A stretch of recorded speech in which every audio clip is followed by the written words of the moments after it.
Alright, so congratulations. You have died. So, this is about In the Tomb. Okay, so In the Tomb, major changes has happened. It is a mortuary slab with a united dead body, male and female, on it. And that is all that there is. This image shows that the person has literally died.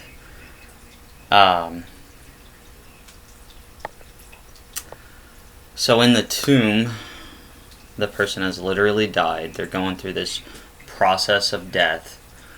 And this process in which you are, that happens is a process that you are suddenly ejected from in the process of life that has kept you going.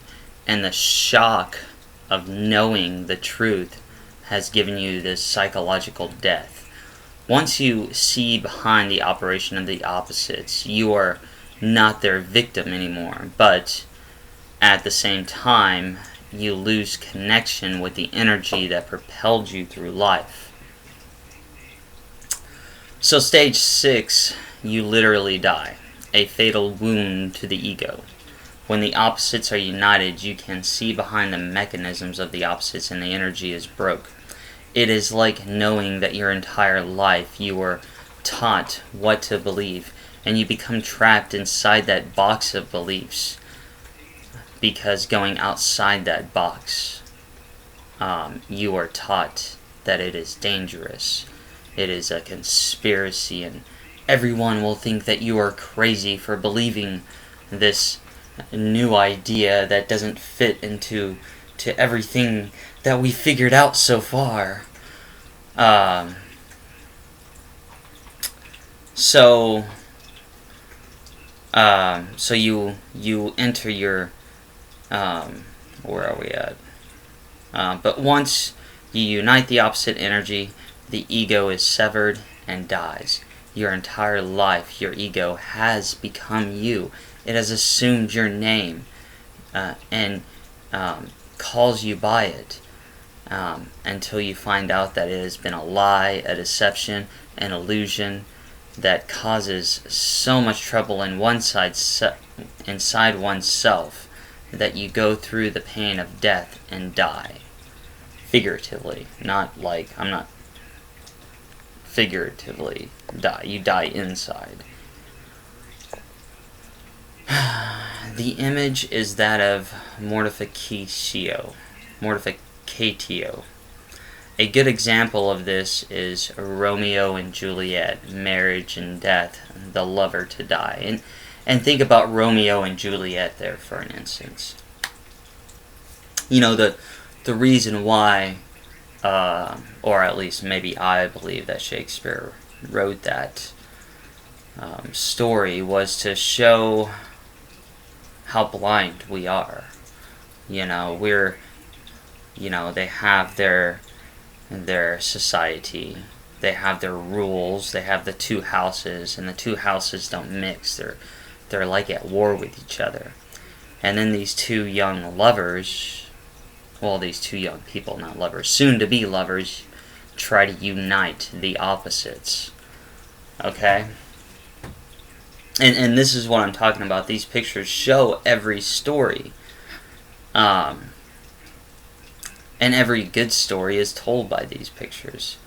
So, you got Romeo and Juliet, and, you know, people start dying and going to war, trying to keep these two from coming together.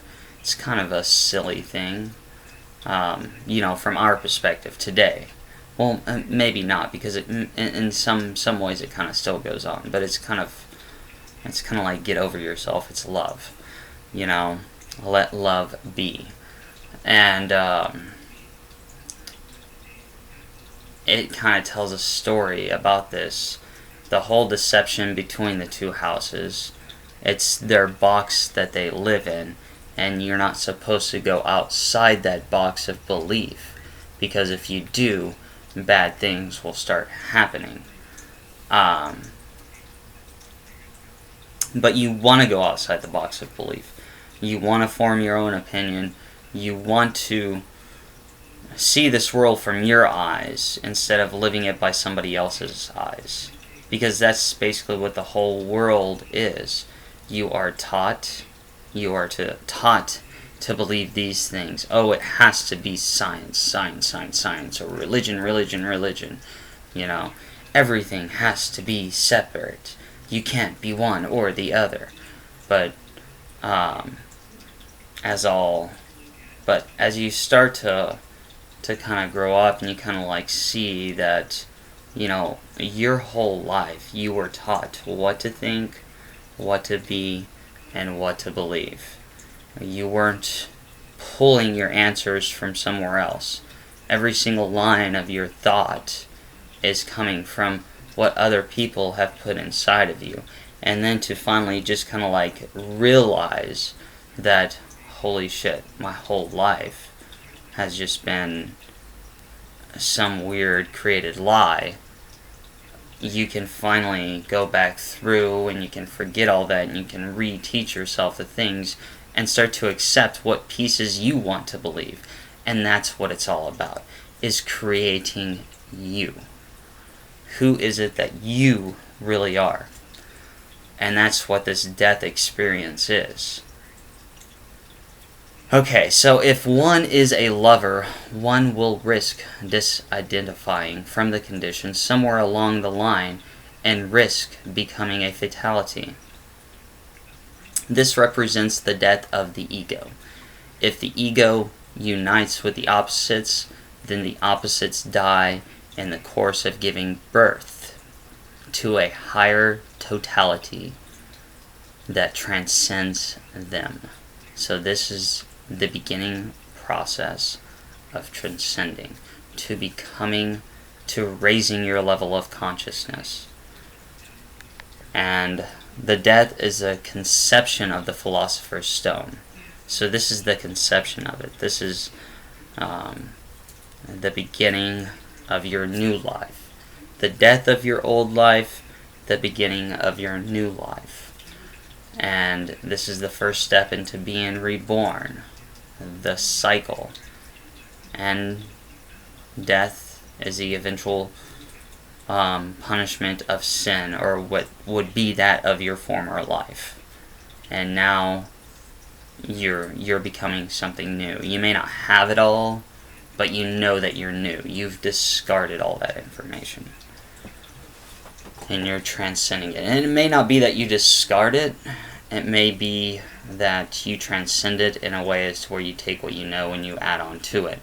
But nonetheless, the process, you know, is very hard to go through. Most of my poetry that you've seen up to this point, most of it deals with my struggle going through this, accepting the reality of that I was basically, everything that was put into me was a lie, and then trying to decipher what is actually true, where it is, what is truth, what is my truth, and can there be more than one truth? And which I determined that is. That's why I created that theory, 2 + 2 = 100. But anyways, now this portion is over. I want to go over something else real fast. And that is some future predictions.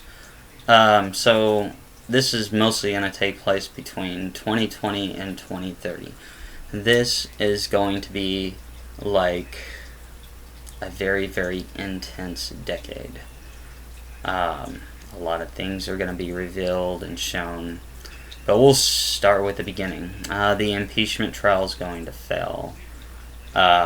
Trump's going to get reelected. The Queen of England is going to die. I'm thinking this is going to happen somewhere between, sometime in the summer, that she does. And when it happens, there's going to be kind of like this internal struggle for the crown. And from this eternal struggle, there's going to be come to an agreement to basically abdicate it to everybody. There's gonna be no more king or queen. Once all this royal family thing is kind of like settled through. This Queen of England, I mean, there might be somebody who assumes the position of king or queen, and just to say that the royal family is no more. Not quite sure if that's going to happen, but basically you can say that this queen is the last.